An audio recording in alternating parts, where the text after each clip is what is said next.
प्यारे बच्चों, आप principles of inheritance and variation ये चैप्टर पढ़ रहे हैं। पिछले लेक्चर में आपने सेक्स डिटर्मिनेशन की डिफरेंट मैकेनिज्म्स के बारे में जाना था। आज के लेक्चर में आप म्यूटेशंस के बारे में पढ़ेंगे। तो स्टार्ट करते हैं नेक्स्ट लेक्चर, क्रोमोसोम नंबर और gene mutation, change in DNA और genes. Change in chromosome number आपने देखा। अब नेक्स्ट देखते हैं चेंज इन क्रोमोसोम स्ट्रक्चर। देखो, क्रोमोसोम का जो स्ट्रक्चर है वो चार तरीके से बदला जा सकता है: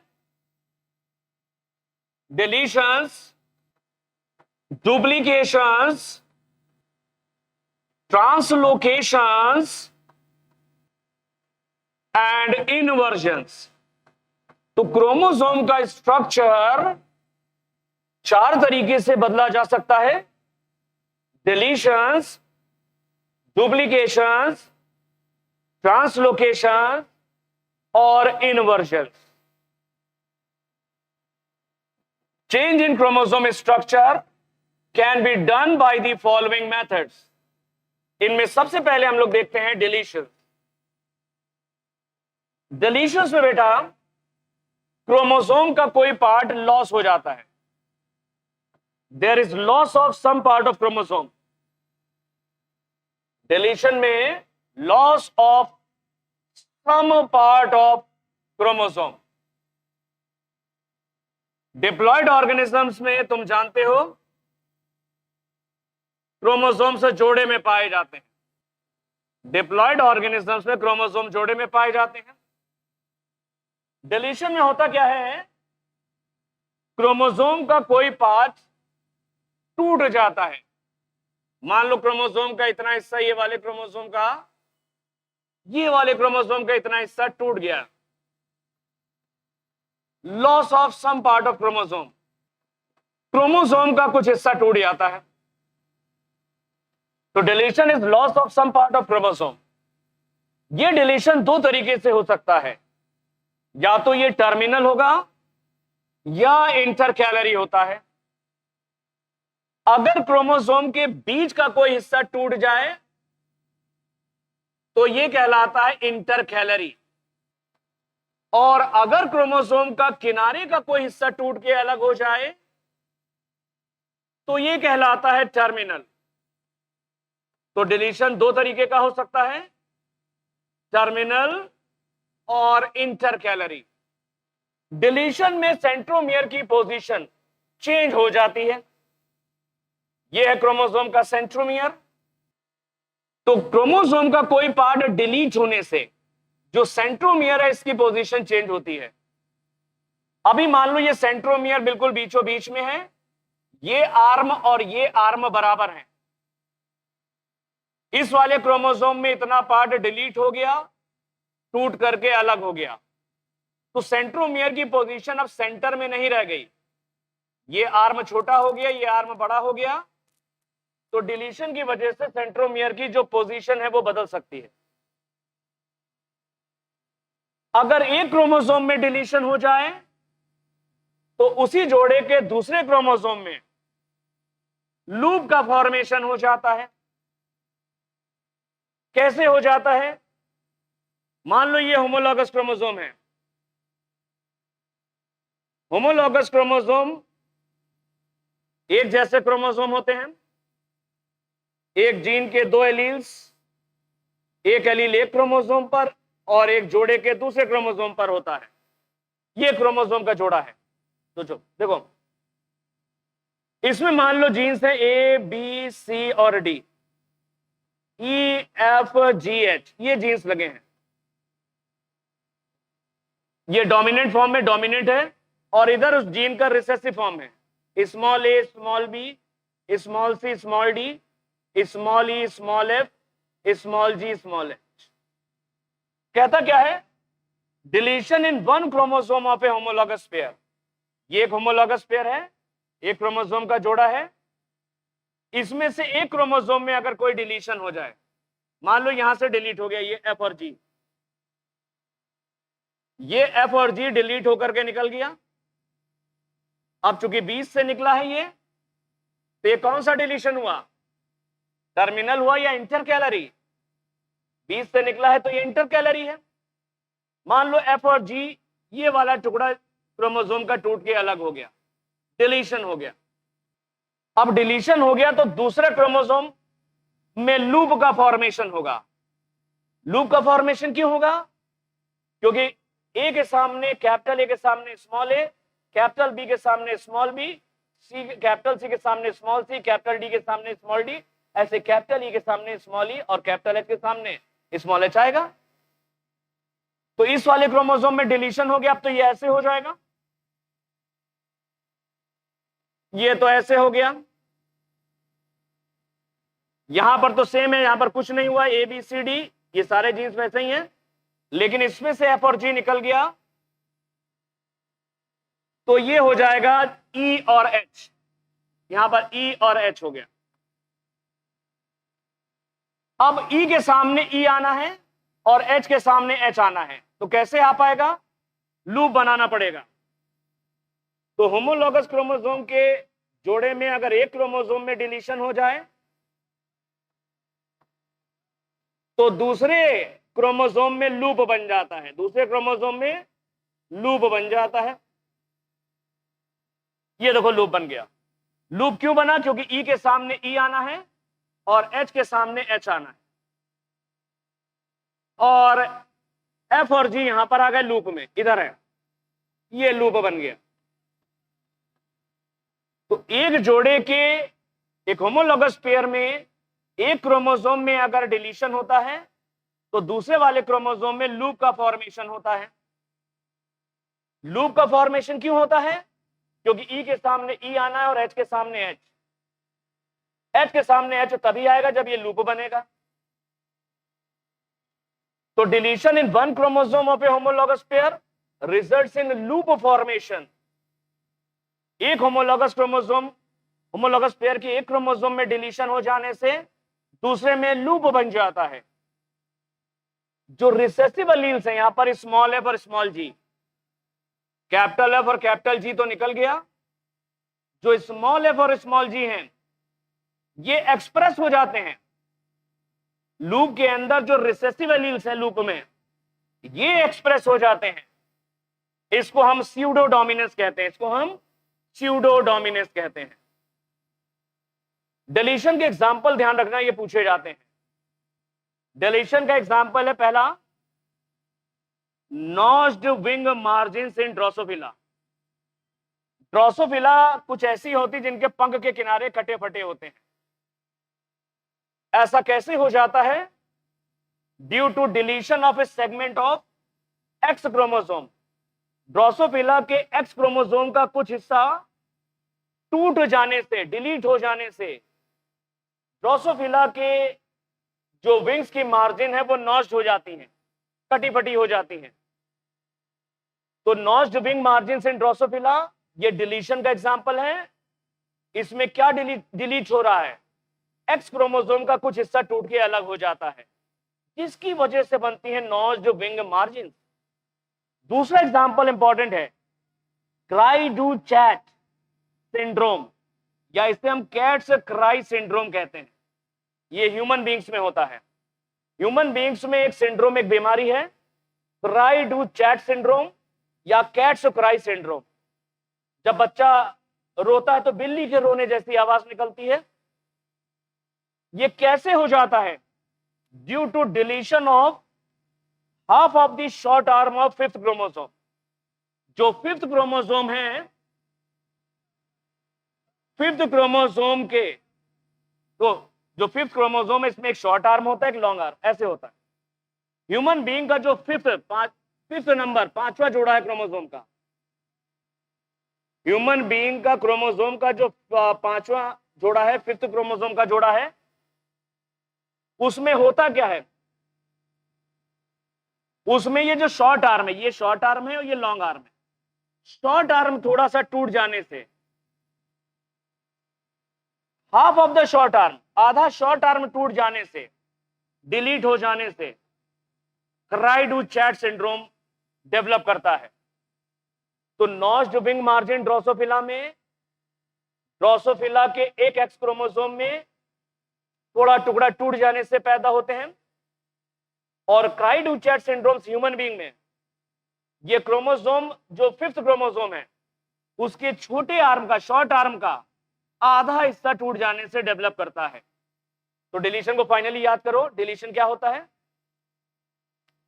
डिलीशन का मतलब होता है क्रोमोसोम का कोई हिस्सा टूट के अलग हो जाना। यह डिलीशन दो तरह का होता है। अगर किनारे से टूट करके अलग हो रहा है तो टर्मिनल डिलीशन है, और बीच से क्रोमोसोम का हिस्सा टूट के अलग हो रहा है यह इंटरकैलरी कहलाता है। डिलीशन की वजह से जो सेंट्रोमियर की पोजीशन है यह सेंटर से हट सकती है, चेंज हो जाती है। तो डिलीशन सेंट्रोमियर की पोजीशन को बदल देता है। एक जोड़े के एक क्रोमोसोम में अगर डिलीशन हो जाए तो उसी जोड़े के दूसरे क्रोमोसोम में लूप बन जाता है, और इस लूप के अंदर अगर रिसेसिव एलील्स मौजूद हैं तो ये एक्सप्रेस हो जाते हैं। इसको स्यूडो डोमिनेंस कहते हैं। नॉच ड्यूबिंग मार्जिन इन ड्रोसोफिला, ये ड्रोसोफिला में एक्स क्रोमोसोम के कुछ पार्ट के डिलीट होने से होती हैं, और क्राइडुचैट सिंड्रोम या cats cry syndrome human being में ये फिफ्थ क्रोमोसोम के शॉर्ट आर्म का आधा हिस्सा टूट जाने से होते हैं। ये वाला क्वेश्चन आ चुका है, फिफ्थ क्रोमोसोम, ये ध्यान रखना, एम्स वगैरह में आया है। नेक्स्ट देखते हैं duplications. Change in chromosome structure पढ़ रहे हो बेटा? इसमें पहला तुमने देखा डिलीशंस, जिसकी वजह से क्रोमोसोम का स्ट्रक्चर चेंज होता है। दूसरा है डुप्लीकेशन। डुप्लीकेशंस को इंसर्शंस भी कहते हैं। डुप्लीकेशंस को इंसर्शंस भी कहा जाता है। इसमें होता क्या है, ये मान लो क्रोमोसोम का एक जोड़ा है। डिप्लॉयड ऑर्गेनिजम्स में क्रोमोसोम जोड़े में होते हैं। ये क्रोमोसोम का एक पेयर है, होमोलॉगस पेयर। इस पे एक क्रोमोसोम होमोलॉगस पेयर को कैसे पहचानोगे? एक जीन के दोनों एलील्स एक दूसरे के सामने होते हैं। मान लो यहां पर है capital A, capital B, capital C, capital D, capital E, capital F, capital G, capital H. इसके सामने इस जीन का दूसरा एलील होगा। ये कैपिटल ए भी हो सकता है, कैपिटल बी भी हो सकता है। इसके सामने भी कैपिटल ए भी हो सकता है, कैपिटल बी भी हो सकता है। इसके सामने कैपिटल सी हो सकता है या स्मॉल सी भी हो सकता है, और इसके सामने कैपिटल डी भी हो सकता है या स्मॉल डी। तो एक जीन के दो एलील्स आमने सामने होते हैं होमोलॉगस क्रोमोसोम्स में। तो ऐसे हम लोग बना लेते हैं। यहां पर मान लो ई के सामने कैपिटल ई, और ये एफ के सामने कैपिटल एफ, और ये जी के सामने कैपिटल जी, और ये एच के सामने कैपिटल एच। डिलीशन में होता, डुप्लीकेशंस में होता क्या है? डुप्लीकेशंस को हम लोग इंसर्शंस भी कहते हैं। इंसर्शन में होता क्या है, इसमें एक क्रोमोसोम का कोई पार्ट टूट जाता है। एक क्रोमोसोम का कोई पार्ट टूट गया, जैसे मान लो ये एफ जी टूट के अलग हो गया, इसमें डिलीशन हो गया। और ये जो क्रोमोसोम का जो ब्रोकन पार्ट है, टूटा हुआ पार्ट है, ये उसी जोड़े के दूसरे क्रोमोसोम से जाकर के चिपक गया। ये क्रोमोसोम का जोड़ा है, होमोलॉगस पेयर है। इस क्रोमोसोम के जोड़े में से एफ और जी यहां से टूट गया इस वाले क्रोमोसोम में, यानी डिलीशन हुआ। और ये एफ और जी आकर के उसी जोड़े के, उसी होमोलॉगस पेयर के दूसरे क्रोमोसोम से आकर के चिपक गया।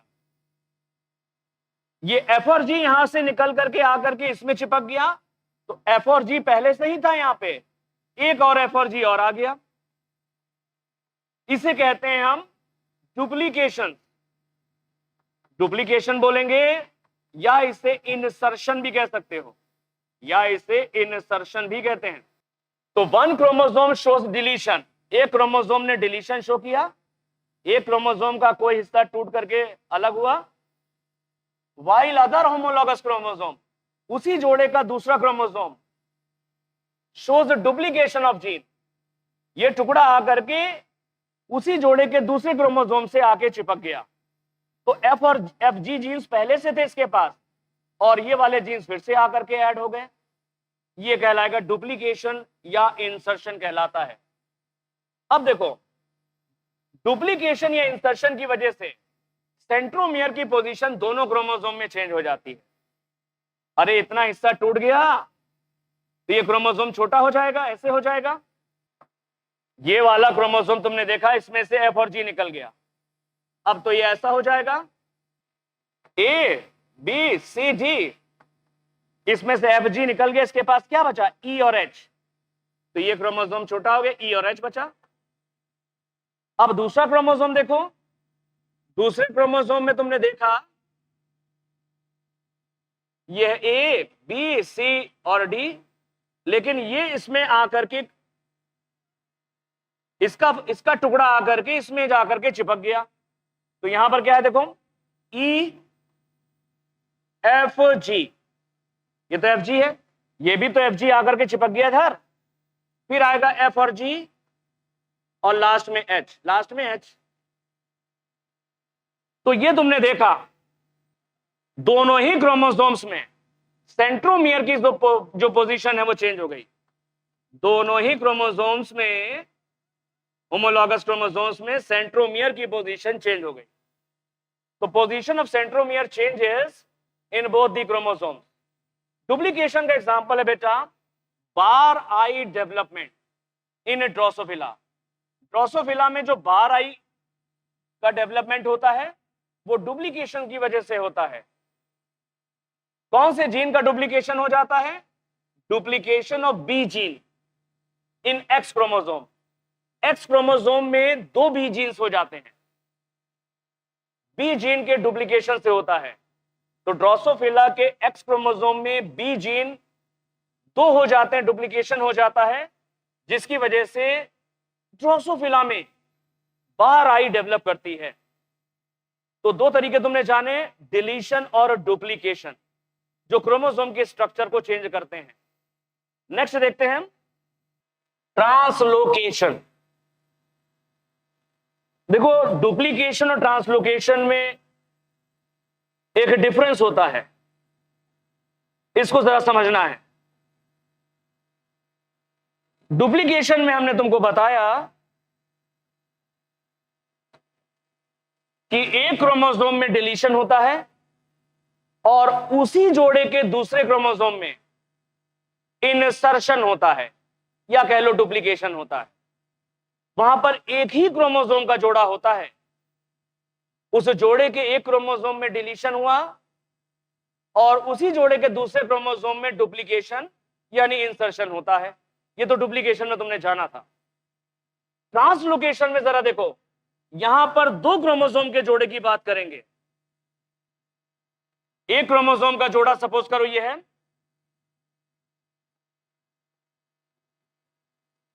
ये एक क्रोमोसोम के जोड़े को तुम कहोगे होमोलॉगस पेयर। एक क्रोमोसोम का जोड़ा है, क्रोमोसोम के जोड़े को हम लोग कहते हैं होमोलॉगस पेयर। मान लो यहां पर जीन्स या एलील्स लगे हैं A B C D E F और जी और एच, ये होमोलॉगस पेयर है। तो एक जीन के दो एलील्स बिल्कुल सामने होंगे, कैपिटल ए के सामने कैपिटल ए भी हो सकता है और स्मॉल ए भी हो सकता है, कैपिटल बी के सामने कैपिटल बी भी हो सकता है और स्मॉल बी भी हो सकता है। तो एक जीन के दो एलील्स बिल्कुल सामने होते हैं होमोलॉगस क्रोमोसोम्स में। क्रोमोसोम का एक और जोड़ा है, क्रोमोसोम का एक और जोड़ा है, सपोज करो ये दूसरा होमोलॉगस पेयर है। इस पे दूसरे जीन्स होंगे, दूसरे जीन्स के एलील्स होंगे, क्योंकि ये दूसरा जोड़ा है। मान लो क्रोमोसोम का ये दूसरा जोड़ा है और इसके ऊपर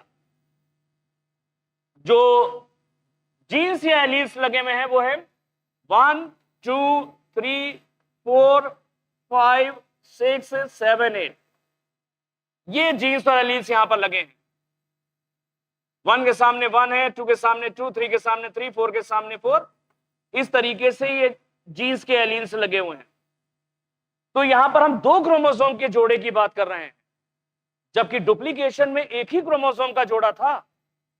यहां दो अलग अलग क्रोमोसोम के जोड़े हैं, तो आपस में ये नॉन होमोलॉगस कहलाते हैं। दो अलग अलग क्रोमोसोम के जोड़े कहलाते हैं नॉन होमोलॉगस। ये है नॉन होमोलॉगस क्रोमोसोम्स। ट्रांसलोकेशन में क्या होता है? ट्रांसलोकेशन में एक क्रोमोसोम का कोई हिस्सा टूटता है यानी डिलीशन होता है, एक क्रोमोसोम का कुछ हिस्सा टूटा यानी डिलीशन हुआ, और ये दूसरे जोड़े के क्रोमोसोम से जाके चिपक जाता है। तो एक क्रोमोसोम का कुछ हिस्सा टूटता है यानी डिलीशन होता है, और दूसरे जोड़े के क्रोमोसोम से ये जाकर के चिपक गया, इंसर्शन हो गया। इसे हम कहते हैं ट्रांसलोकेशन। ट्रांसलोकेशन। तो ट्रांसलोकेशन में तुमने क्या देखा? ट्रांसलोकेशन में दो अलग अलग क्रोमोसोम के जोड़े हैं यानी नॉन होमोलॉगस क्रोमोसोम्स हैं, उनमें एक क्रोमोसोम का कुछ पार्ट टूटता है और दूसरे जोड़े के क्रोमोसोम से जाकर के चिपक जाता है। जबकि डुप्लीकेशन में क्या हो रहा था? एक क्रोमोसोम का कुछ हिस्सा टूटता था और उसी जोड़े के क्रोमोसोम से जाकर के ये चिपकता था। वहां पर होमोलॉगस क्रोमोसोम की बात हो रही थी और यहां पर नॉन होमोलॉगस क्रोमोसोम्स की बात हो रही है। ट्रांसलोकेशन दो तरीके का होता है। ट्रांसलोकेशन दो तरीके का है। एक कहलाता है सिंपल ट्रांसलोकेशन, एक कहलाता है सिंपल ट्रांसलोकेशन, इसे हम शिफ्ट भी कहते हैं, और दूसरा कहलाता है रेसिप्रोकल। Reciprocal translocation. तो ट्रांसलोकेशन दो तरह के होते हैं, सिंपल ट्रांसलोकेशंस और रेसिप्रोकल ट्रांसलोकेशंस। सिंपल ट्रांसलोकेशंस में एक क्रोमोसोम में का कुछ पार्ट डिलीट होता है और ये जाकर के दूसरे नॉन होमोलॉगस क्रोमोसोम से चिपक जाता है। तो एक क्रोमोसोम में डिलीशन हुआ और दूसरे नॉन होमोलॉगस क्रोमोसोम में डुप्लीकेशन या इंसर्शन या एडिशन हो गया। ये सिंपल ट्रांसलोकेशन है। This is simple translocation. Simple translocation में इस क्रोमोसोम के सेंट्रोमियर की पोजीशन भी चेंज हो जाएगी और इस क्रोमोसोम के सेंट्रोमियर की पोजीशन भी चेंज हो जाती है। दूसरा है रेसिप्रोकल ट्रांसलोकेशन। रेसिप्रोकल ट्रांसलोकेशन में इक्वल पार्ट्स, बराबर के हिस्से आपस में एक्सचेंज हो जाते हैं। दो नॉन होमोलॉगस क्रोमोसोम्स में इक्वल पार्ट्स आपस में एक्सचेंज हो जाते हैं। इतना टुकड़ा यानी ई और एफ जाकर के इधर चिपक गया इस वाले क्रोमोसोम से, और उतना ही बड़ा टुकड़ा 5 और 6 यहां से टूट करके इस वाले क्रोमोसोम से चिपक गया। तो दो नॉन होमोलॉगस क्रोमोसोम्स में इक्वल पार्ट्स आपस में एक्सचेंज हो जाते हैं।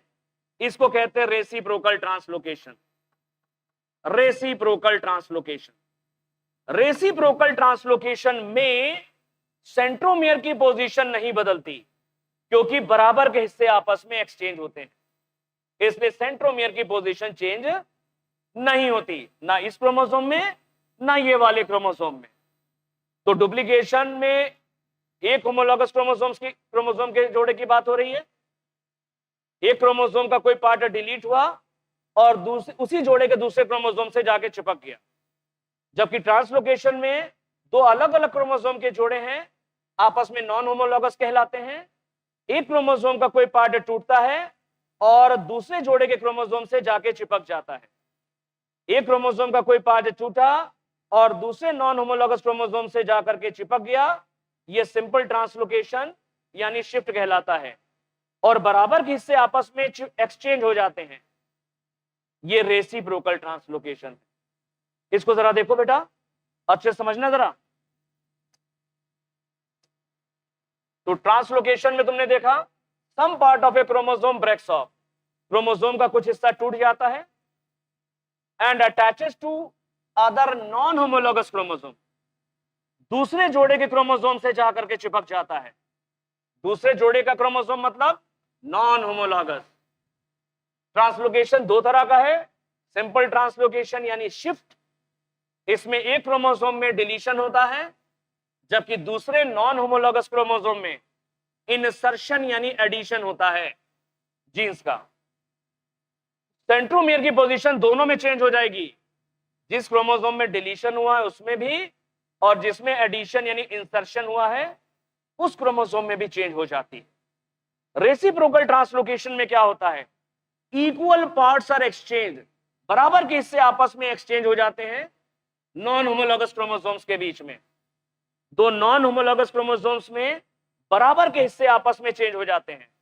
जितना बड़ा टुकड़ा वहां से टूटा है उतना ही बड़ा टुकड़ा यहां टूटेगा और आपस में एक्सचेंज हो जाता है, आपस में एक्सचेंज हो जाए। यहां पर सेंट्रोमियर की पोजीशन चेंज नहीं होती, there is no change in the centromere position of centromere. दोनों ही क्रोमोसोम में सेंट्रोमियर की पोजीशन चेंज नहीं होती। दो बातें बेटा और ध्यान रखना, ये 2 बार क्वेश्चन आया था एआईपीएमटी में, एनसीईआरटी ने बहुत डिटेल में सब चीजें नहीं दी है, ध्यान रखना, लेकिन पूछेगा। सिर्फ नाम लिखे हैं, duplication, deletion, duplication, translocation, inversion, इतना जरूर पढ़ लेना बेटा, इंपॉर्टेंट है।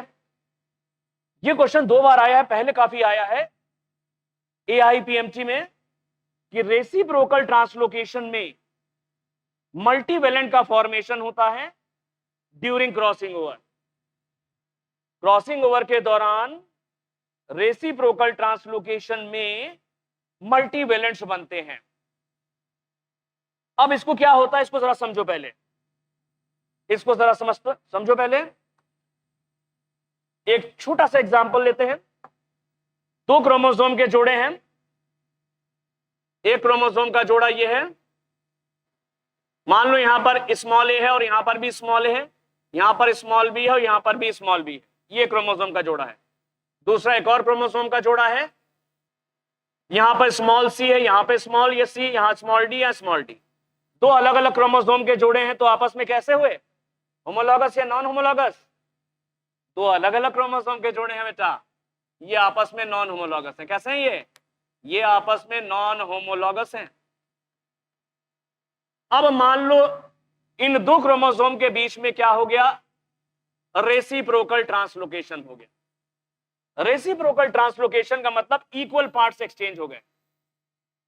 ये वाला टुकड़ा सोचो यहां से टूट करके इधर चला गया और ये वाला टुकड़ा यहां से टूट करके इधर आ गया,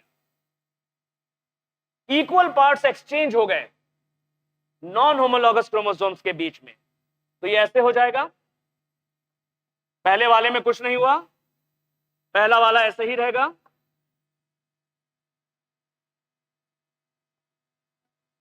स्मॉल ए स्मॉल बी, लेकिन दूसरे वाले में चेंज हो गया है। यहां पर तो स्मॉल ए है लेकिन स्मॉल डी इधर आ गया और स्मॉल बी इधर से इधर चला गया, तो इस वाले में यह आ गया स्मॉल डी, इधर आ गया एक्सचेंज होके। इस वाले में देखो ऊपर वाले में तो कुछ चेंज नहीं हुआ, ये स्मॉल सी है लेकिन स्मॉल बी इधर चला गया है, तो नीचे वाले हिस्से में स्मॉल बी आ गया। ये वाले में कुछ भी नहीं हुआ, ऊपर स्मॉल सी और नीचे स्मॉल डी। अब क्रॉसिंग ओवर होगा, क्रॉसिंग ओवर होगा, लेकिन नॉर्मल क्रॉसिंग ओवर यहां नहीं हो पाएगा, यहां पर होगा इनलेजिटिमेट क्रॉसिंग ओवर, यानी एबनॉर्मल क्रॉसिंग ओवर होगा। अब क्रॉसिंग ओवर होगा लेकिन एबनॉर्मल क्रॉसिंग ओवर होगा। कैसे होगा जरा देखना, एबनॉर्मल या इनलेजिटिमेट क्रॉसिंग ओवर होगा, ऐसे होगा। ये वाला क्रोमोसोम देखो बेटा, ये पहला वाला है, ये क्रॉसिंग ओवर में पार्टिसिपेट नहीं ऐसे करेगा, इस तरीके से। इसके पास क्या है, स्मॉल ए है और स्मॉल बी, इसको हमने इस तरीके से बना लिया, ये स्मॉल ए स्मॉल बी। दूसरे वाले के पास स्मॉल ए है और स्मॉल डी है, स्मॉल ए के सामने तो स्मॉल ए आ जाएगा और स्मॉल डी को हमने इधर बना दिया, स्मॉल डी। तीसरे वाले के पास है स्मॉल सी और स्मॉल बी, स्मॉल सी और स्मॉल बी, स्मॉल बी के सामने स्मॉल बी आता है।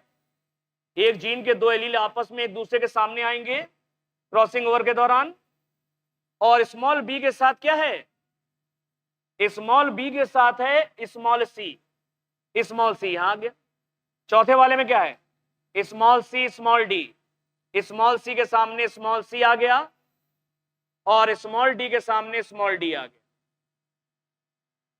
तो पहला वाला तुमने क्रोमोसोम देखा, ये स्मॉल ए स्मॉल बी, दूसरा वाला स्मॉल ए और स्मॉल डी, स्मॉल ए के सामने स्मॉल ए बना दिया और इधर स्मॉल डी बना दिया। तीसरा वाला है स्मॉल बी और स्मॉल सी, स्मॉल बी के सामने स्मॉल बी आ गया और स्मॉल सी हमने ये इधर बना दिया। चौथा वाला स्मॉल सी स्मॉल डी है, स्मॉल सी के सामने स्मॉल सी और स्मॉल डी के सामने स्मॉल डी। तो ये क्रॉसिंग ओवर एबनॉर्मल है। क्यों?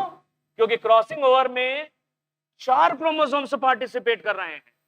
नॉर्मली 2 होते हैं क्रोमोसोम क्रॉसिंग ओवर में, यहां पर 4 chromosomes participating in crossing over में भाग ले रहे हैं।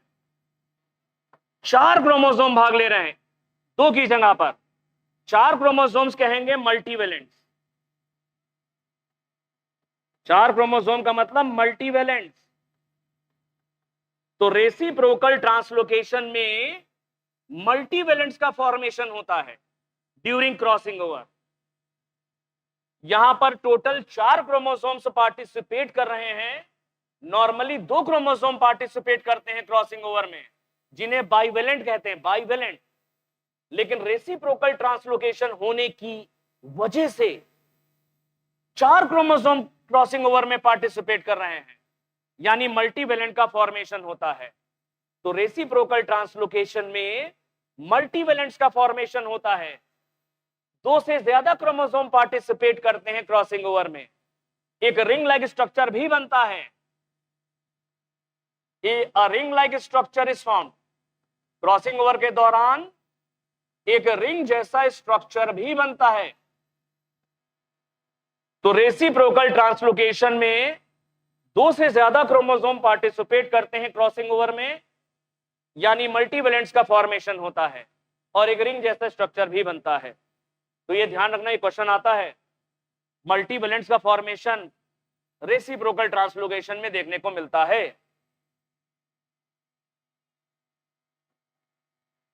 तो in reciprocal translocation multivalents are formed during crossing over. Reciprocal translocation में मल्टीवेलेंट्स क्रॉसिंग ओवर के दौरान बनते हैं। More than 2 chromosomes participate in crossing over. 2 से ज्यादा क्रोमोसोम क्रॉसिंग ओवर में भाग लेते हैं। ट्रांसलोकेशन का एक एग्जांपल देखते हैं ह्यूमन बीइंग में। ह्यूमन बीइंग में एक बीमारी होती है फिलाडेल्फिया सिंड्रोम, या इसे कहते हैं क्रोनिक माइलॉइड ल्यूकीमिया, CML।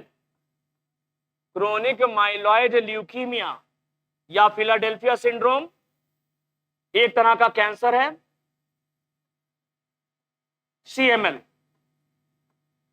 इसमें होता क्या है, 22वें जोड़े के क्रोमोसोम का कुछ हिस्सा टूट जाता है और 9वें जोड़े के क्रोमोसोम से जाकर के चिपक जाता है।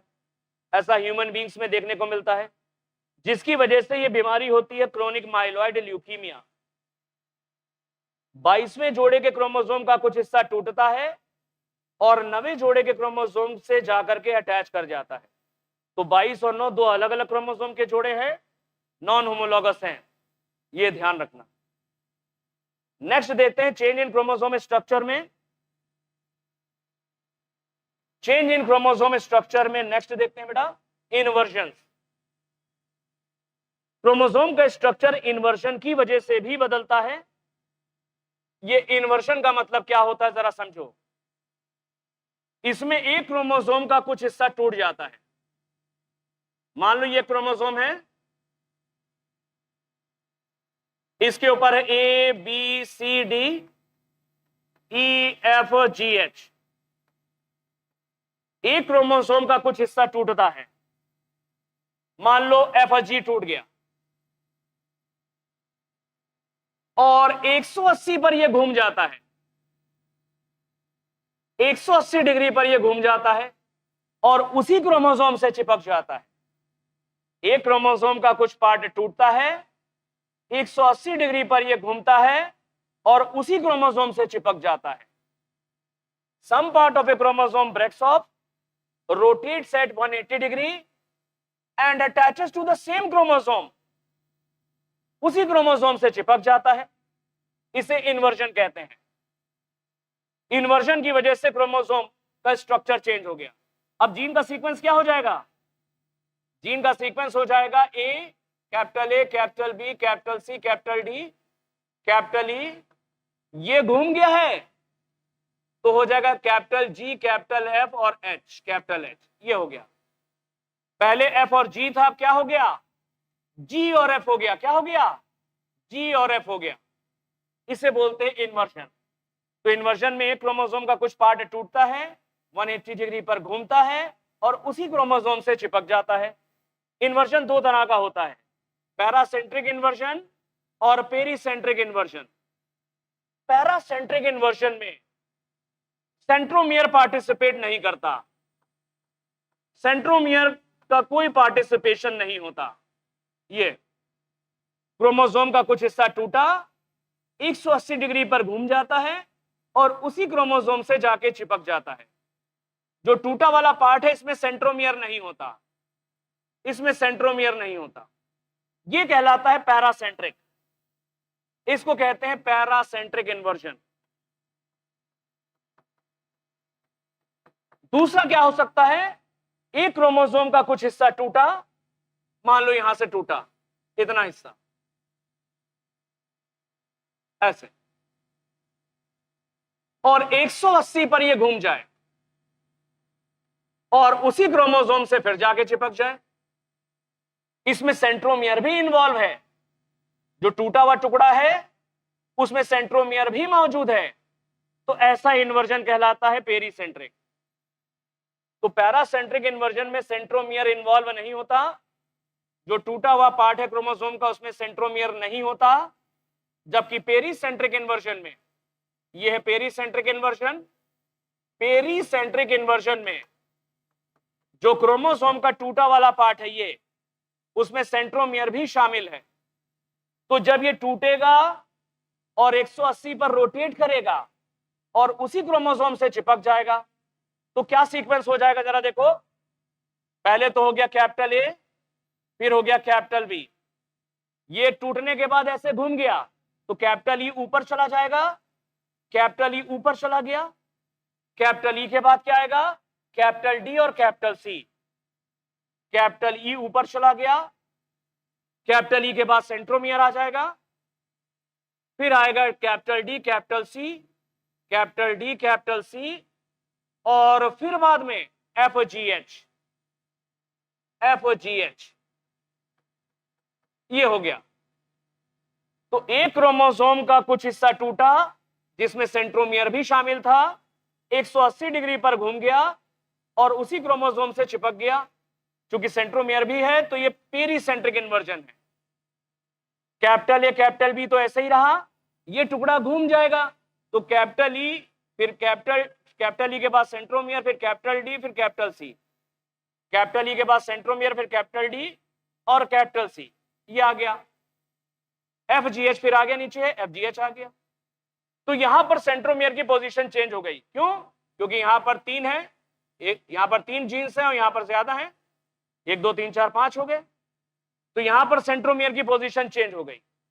लेकिन कुछ ऐसा भी हो सकता है बेटा, अगर 2 जीन्स इधर से टूटे, यहां से ई और एफ, और यहां से भी 2 जीन्स टूटे सी और डी, तो इक्वल पार्ट्स आपस में इधर सेंट्रोमियर के इधर उधर एफ जी, ई और एफ सॉरी, और सेंट्रोमियर के इधर उधर डी और सी, बराबर के हिस्से टूटने के बाद ऐसे घूम जाए तो सेंट्रोमियर की पोजीशन चेंज नहीं होगी।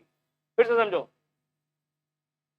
एक क्रोमोसोम का कोई पार्ट टूटा, 180 डिग्री पर घूमा और उसी क्रोमोसोम से चिपक गया, इन्वर्जन कहलाता है। अगर इस टूटे वाले पार्ट में सेंट्रोमियर नहीं है, पैरासेंट्रिक इन्वर्जन। पैरासेंट्रिक इन्वर्जन में सेंट्रोमियर की पोजीशन चेंज नहीं होती। एक क्रोमोसोम का कोई पार्ट टूटा, अगर उसमें सेंट्रोमियर भी शामिल है, पेरीसेंट्रिक इन्वर्जन। अगर इधर और इधर बराबर हिस्सा है, अगर टूटा वाला पार्ट इधर और इधर का बराबर है तो सेंट्रोमियर की पोजीशन चेंज नहीं होगी, और अगर इधर का पार्ट कम है और इधर का पार्ट ज्यादा है तो घूमने के बाद सेंट्रोमियर की पोजीशन चेंज हो जाएगी। इसे पेरीसेंट्रिक इन्वर्जन कहते हैं। पेरीसेंट्रिक इन्वर्जन में सेंट्रोमियर की पोजीशन में या सेंट्रोमियर की पोजीशन चेंज में नॉट, चेंज नहीं हो सकती। सेंट्रोमियर की पोजीशन चेंज हो भी सकती है और नहीं भी हो सकती है, इसमें सेंट्रोमियर भी शामिल होता है। ड्रोसोफिला में जो तरह तरह की रेसेस होती हैं, जो प्रजातियां हैं ड्रोसोफिला में, फ्रूट फ्लाई में, वो सामान्यतः इन्वर्जन से बनती हैं। ड्रोसोफिला में तमाम तरह की जो रेसेस पाई जाती हैं वो इन्वर्जन की मदद से बनती हैं। तो क्रोमोसोम के स्ट्रक्चर को चेंज करने के 4 तरीके तुमने जाने, डिलीशंस, डुप्लीकेशंस, ट्रांसलोकेशंस और इन्वर्जन्स।